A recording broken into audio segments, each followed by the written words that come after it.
Folks, I'm gonna glaze this bowl. So the first thing I do, just kind of run my hand inside, make sure there's no extra dust. If I do find any, I would take a damp sponge and run it over this baby. I've already prepared the rim and the base with decoration that is both finished and waxed and dried. So now I'm going to mix up, well first I chose what color I wanted it to be, which is Twilight. This is a glaze that I've made myself out of my base glaze. I added some oxides, and here we have Twilight. It's cobalt. Cobalt and wood.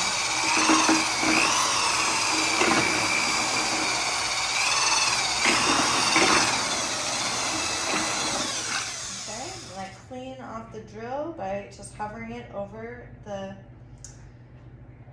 level of the glaze, spinning my drill bit fast, and then putting it in some water. Okay, so now I'm going to go down to the level of the glaze, or bring the glaze up to me to take care of my body as I glaze. Let's do this. Oh my god. Oh my god. Okay, that part's not bad, but if we had lost the glaze, that would have been bad. Caught on film. Okay, so let's see if we got room here. Yes, I'm going to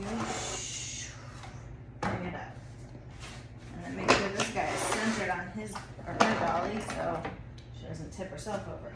Okay, here we go. Much better. Move anything out of the way that I don't want splashed. One last look and feel before I pour my glaze. Okay, come on over. So the way that I glaze the outside of a bowl, well first I'll glaze the inside, actually. First I'll glaze the inside, and then after that, hopefully while I can still touch it but it hasn't absorbed the glaze on the outside, I will cock my wrist away from me and then spin it as I'm pouring the glaze onto the outside of the bowl. So first the inside.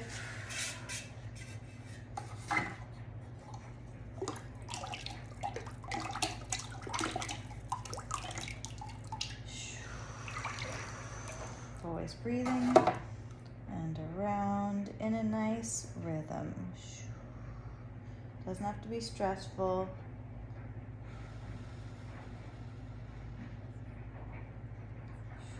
Keep breathing. And when I get back to home, I pour it out, and that's really nice and lovely how it just goes right off the wax. That means my past self did a good waxing job. And I'll clean it up a little bit, but mostly I want to wait until it's dry enough on the inside for me to glaze the outside so I can get this whole thing done quickly. So let me just feel it, make sure it doesn't finger mark. Still a little bit wet, so I can just keep cleaning here for a moment. Just a damp sponge and my breath and my eyes. Okay, I'm just looking at the color on the inside to see if it, like when it looks lighter colored, uniform, and that looks good to me now. I don't know if you've been able to track that, but now you can see it's getting wet on the bottom but not on the sides yet. Here we go.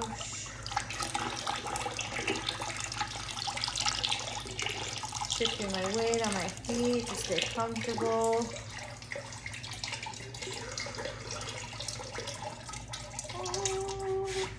I don't think I made it all the way around. Here we go.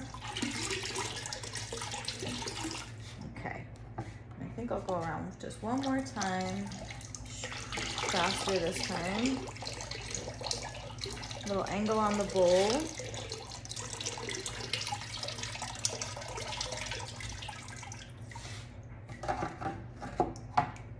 This is such a nicely behaving glaze. Okay. Alright, good not to touch it too much when it's wet, but sometimes a little bit of wiping can just be all it needs to thin out. I've started doing that lately with when it's wet, just if there's a big overlap or a ridge, just using a wet finger to smooth it when the glaze is wet. That's cool, huh? I never did that before, but I like it. I like the feel of it. Okay, so now I have to clean this up because of my design. Nothing can touch, so there can't be any overlap between the rim decoration and the bowl outside decoration, the outside color, because it will run. It'll just look like a blob. The two glazes will combine, and what could have been like a very kind of, I'd say, I don't know, modern or kind of clean looking design, then all of a sudden becomes kind of boho. A little bit hippie. And I'm looking a little bit more for like sophisticated modern vibes here over boho vibes, even though those are my vibes. So I keep my seconds because I don't mind them myself, but for whatever reason, I want them to be perfect as they can be. So I think it's from living with a Virgo. Okay, I've definitely changed over the last couple of years and had higher standards for my finished work. Okay, but looks good, and it's nice to be proud of it.